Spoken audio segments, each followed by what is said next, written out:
CS2 is, I would say, one of the most frustrating games out there right now. Bad teammates, missed shots, broken peaks, and don't get me started on the whole cheater debate, because at the moment we cannot tell if someone is cheating or not because we don't have a working anti-cheat system, or if we even have one. Or do we actually have a working one and right now everyone who's just winning against us is better? We don't know. And all of these things create frustration. So why do we keep playing it? Why do we decide each day after we had a frustrating day before to start up CS and go through the whole tournament again? That is why in today's video we're going to talk about a couple of things that keep making us play CS. Let us find out together. But before that, guys, don't forget about the giveaway in the description down below. And now a quick word from our sponsor. This video is sponsored by SkinBaron, the ultimate marketplace for buying and selling your CS skins. SkinBaron is a German company with an excellent Trustpilot rating, trusted by thousands of players. Save up to 30% compared to the Steam market. With over 1 billion skins and easy to use filters, finding your perfect skin is a breeze. They offer multiple payment methods including credit card, Klarna and even more. And if you're selling a skin worth over €1,000, you'll only pay 2% fees on it. Use my code Shifterz to support the channel and start your SkinBaron journey today. Thank you, SkinBaron, and now back to the video.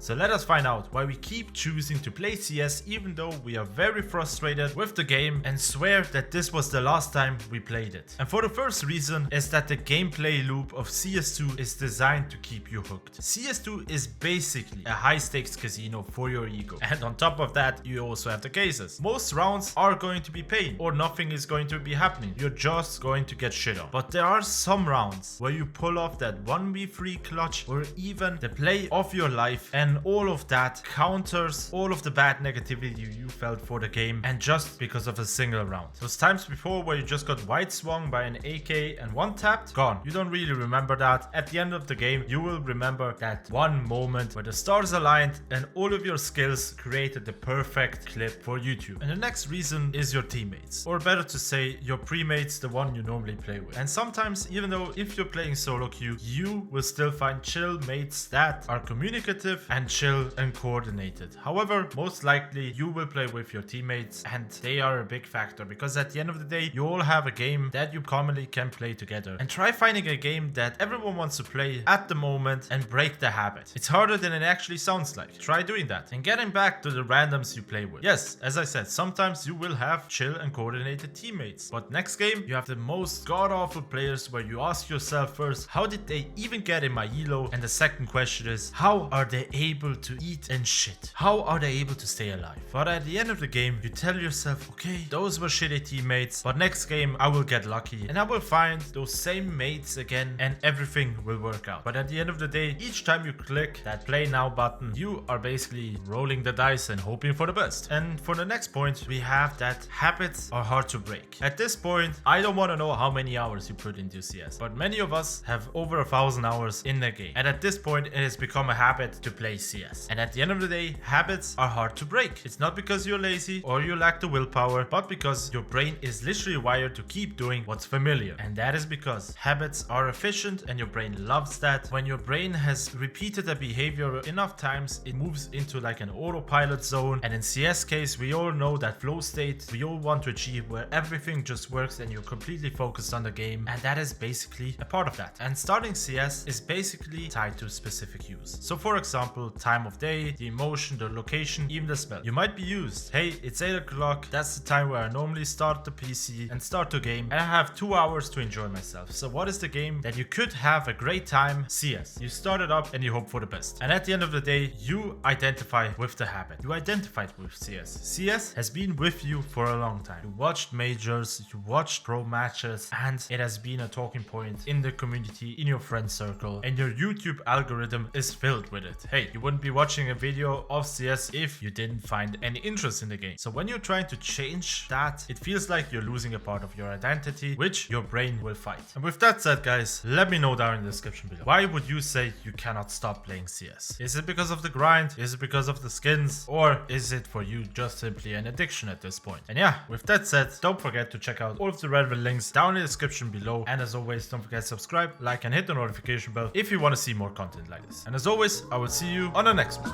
A special thanks to my supporters, Dennis, die Katze,